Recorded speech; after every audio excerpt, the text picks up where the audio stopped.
Welcome to the slop farm. Enjoy the video.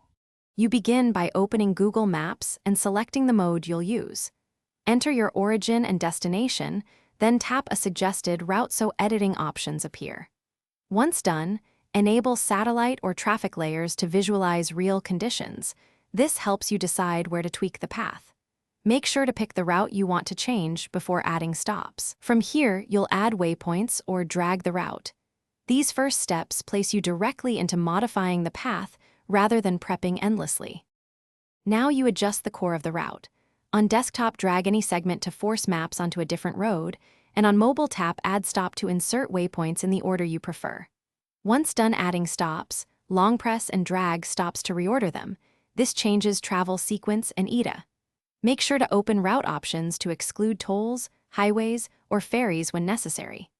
These controls let you balance time versus distance or scenic value, so choose based on what matters most to you.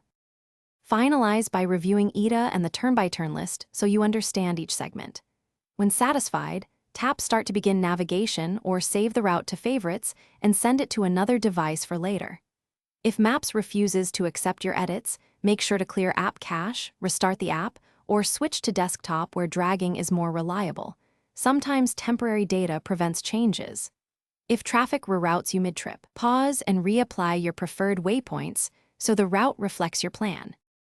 Thanks for watching. Consider subscribing if we helped you today.